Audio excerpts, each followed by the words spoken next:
This is A-Game. Fast acting, long lasting, with no side effects. Hey all my Crimsonites, and welcome to the Crimson Cure channel, where we embrace our femininity, increase our womanly value, and celebrate our brothers. So join me on our feminine journey to learn, heal, and grow. Hey there, my Crimsonites, and welcome to the Crimson Cure channel. I'm your host, femininity coach, and author of the Crimson Cure, and this is my perspective. So what we're talking about today, I got a little clip from, I don't know what show these are from, but the clip is attributed to Chisha Zed, so shout out to him. I'm going to utilize part of his clip because he's going to show something that I think is important to delve into really quickly. I just want to demonstrate that Black women, a lot of these entitled hyenas, they actually don't deserve good Black men or healthy relationships, marriages, weddings. None of the stuff that they say that they want, they actually don't deserve it because they don't understand how to have it or what to do in it. And then we're going to talk about a little known or a little explored issue underlying all of this. So what I'm going to do is we're going to share screen right now. And here we go. Let me back it up. Here we go. I deserve to be somebody's wife. $250,000, $200,000. The type of wedding you want, that's how much it costs. You're bugging the. We're gonna invest that. My job as a man is to hold the household down, and she hasn't worked in years. I'm not spending $250,000 on a wedding. I'm not doing it. So you have no plans on getting married? I have plans on let's go to City Hall. I'm not a City Hall. Stop saying City Hall, because shit about to get left. Like, I'm telling you right now. At the end of the day, I love you more than life itself. My man, you need to run away fast, not slow. Run away fast, not slow. She's... Okay, I'm going to actually stop sharing. I don't know who these people are. I think I seen them on one of these shows. They probably on one of them love and hip hop shows or something like that. Okay. I don't know their names. I wasn't even interested in their names because it's not important to me who they are in terms of being celebrities or anything like that. What's important was that she displays a mindset that a lot of Black women display, a lot of entitled hyenas display this type of mindset, which really is mind-numbing, actually, all right? She actually only wants the status of an opulent wedding that she actually can't afford. He says she hasn't worked in years. So this is a wedding that she wants him to pay $250,000 just for wedding stuff. Wedding stuff don't even cost that much.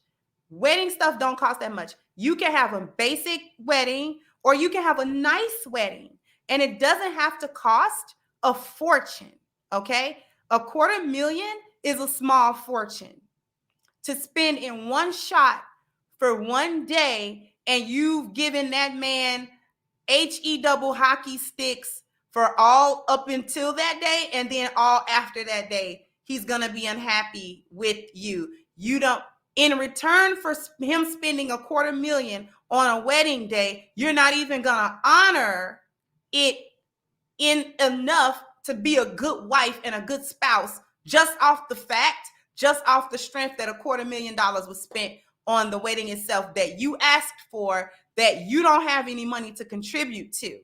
So when he says she hasn't worked in years, what that means is that he's been taking care of her. So you've gotten $250,000 worth of taken care of, because they look like they've been together for a little minute. The way they talking to each other, they've been together for a little minute. Okay. And she was like, well, you don't plan on getting married. After he says, I'm not spending $250,000.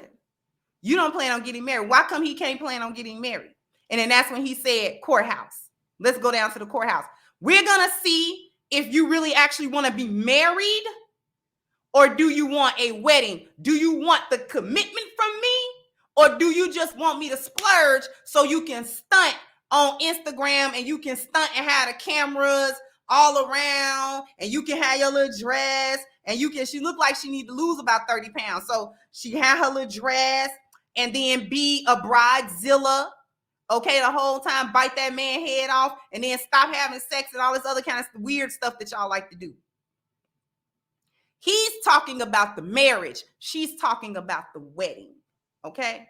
Because he started talking about, we're going to invest that. We're going to invest that.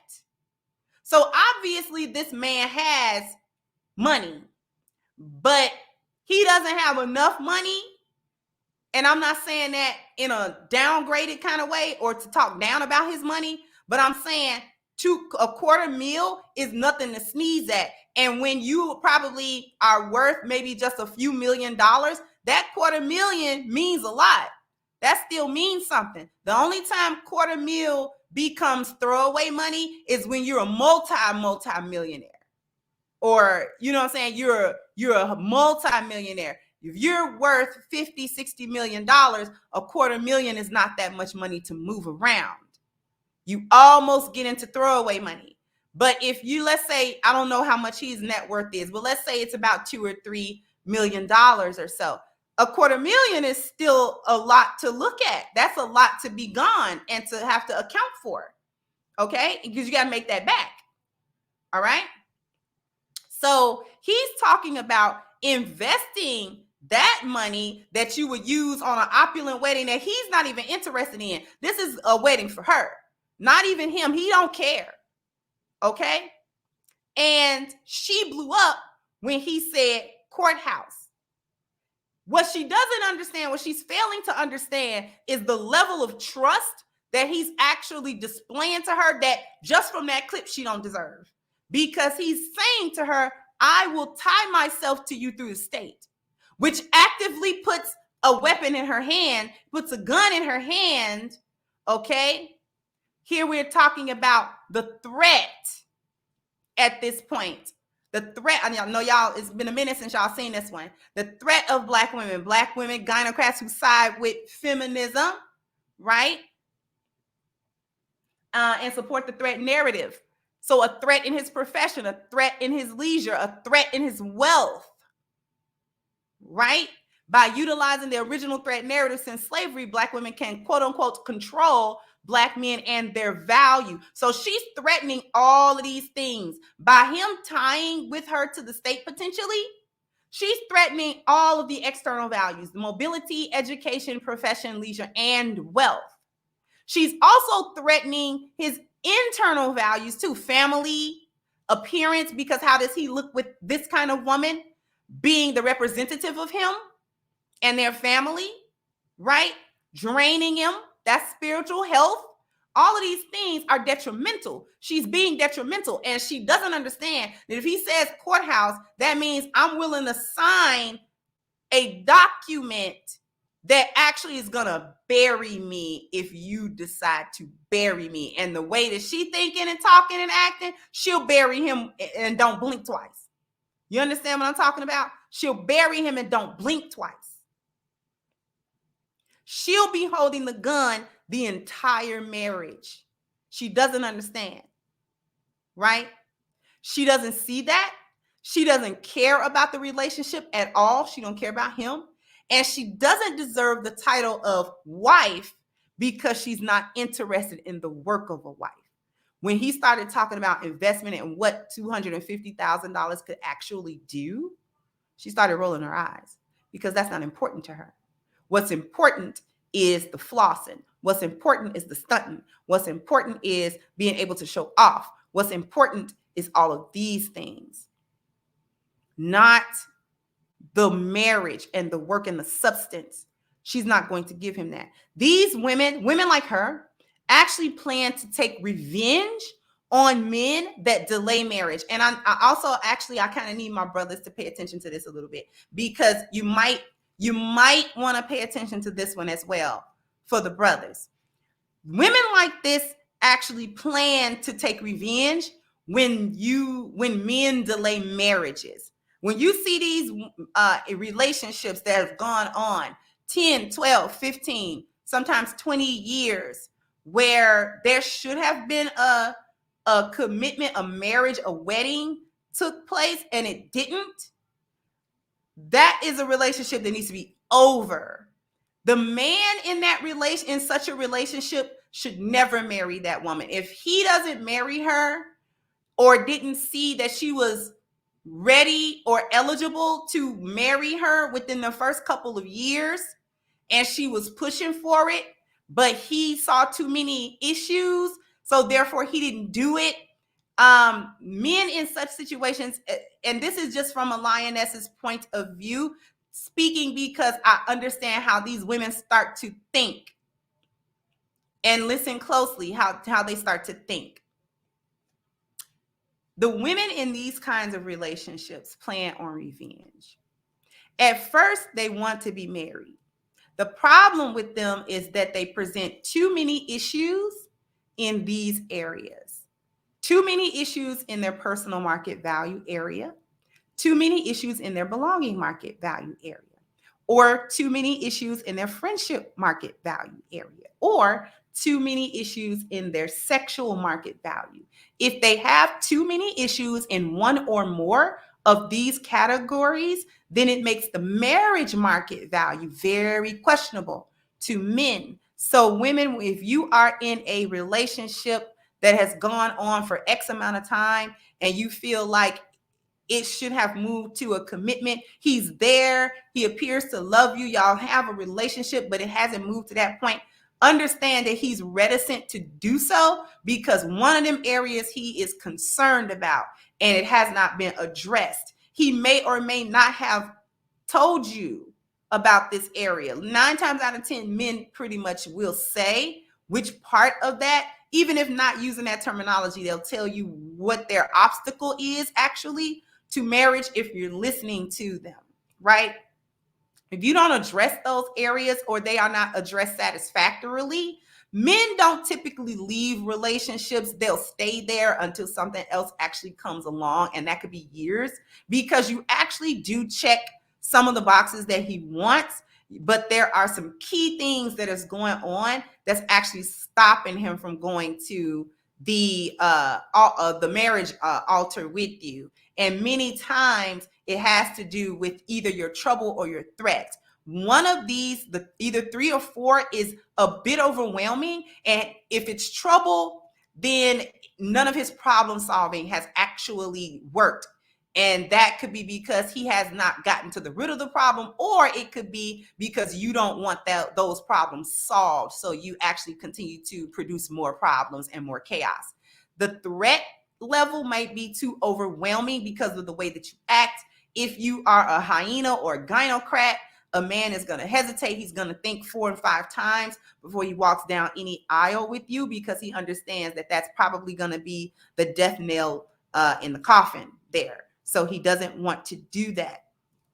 So those are the issues there. Also, a little bit of lioness advice for the brothers. Again, I'm not telling the men what they should be doing in their relationships or how they should be behaving in their relationships. This is not what I'm intending to do, just to give a little bit of feminine insight to this situation. If it has been 5, 6, 7, 8, 10 years, you love this woman, you like to be with this woman, you might even have children with this woman, but you would run through the lake of fire with gasoline underwear on before you actually marry her, then you have to leave her. You have to leave her, because without that next step, it actually should be ended, because what that means is that you see too many issues and they're not being resolved. If the issues aren't going to be resolved after 3, 4, 5 years, and probably not going to be, so it's a waste of time and effort. And here's the other flip side of that. She becomes vindictive about it. So she keeps pressing for marriage, not because she wants a commitment from you. It's not because she wants to be your wife. It's not because she wants this happy whole family. She's going to get back at you for making her wait. She's going to plot revenge now. Okay. So what they do is they'll still press for the marriage and want the wedding just to ruin you later, just to get into marriage with you and not have sex anymore, just to get into a marriage with you and argue all the time, just to get in a marriage with you and cheat on the man that she really wants to be with, or just any other man. Even if she wanted to be with you, she's getting back at you, and she will do things to hurt you, use your children as pawns, things of that nature, because you waited too late. In her estimation, you waited too late. So she's going to marry you so she can act crazy, so she can just make your life a living nightmare. That's what she plans to do. She's going to make you a living nightmare. She's going to pay you back for them years that you didn't marry her. She's going to pay you back. That's what she's going to do.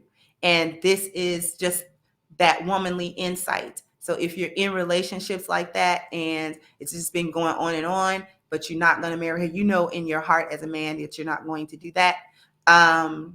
It probably would be a good idea to end such a relationship, because it's either going to keep going the way it's going. I would not advise actually marrying, because you with each passing year that you don't, her threat level actually increases. You will regret it, because she's going to make you regret it in the most heinous way that she can. Whatever she can do, that's what she's going to do. You're not going to be happy with her. You're not going to be any happier. She's not going to calm down when you marry her. She's telling you that's when she's going to calm down. She's telling you that she's acting a fool because you haven't married her, which is partially true.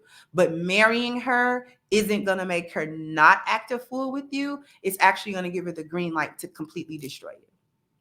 So I just wanted to say that. So with that being said, I'm going to go ahead and wrap this up. And what I'm going to do before I do that is encourage you to go to crimsoncure.com. I made an announcement that the revisions are all completed and it's going to print this week. So as soon as I have the proof in my hand, I'll be able to give you guys a definite date on the shipping of when we can begin to ship the books out. So if you want to get your copy, go down in the description box and click the link for crimsoncure.com. Also jump down into the comment section. Let me know what you think. Like, share, subscribe to the channel if you have not. Once again, I'm your host of Crimson Cure, and this was my perspective. Bye-bye, Crimsonites. Hey guys, please like, share, and subscribe to the channel and hit the notification bell. And if you've got more to say on the topic, leave a comment down below. Also, don't forget to support our sponsor, who so graciously supports this channel by clicking the description box and the link for A-Game at agameherbal.com. You can go ahead and get a 10% discount off of your next purchase using the code Kendra10. This has been yet another Crimson Cure production, and I'll catch you guys on the next one.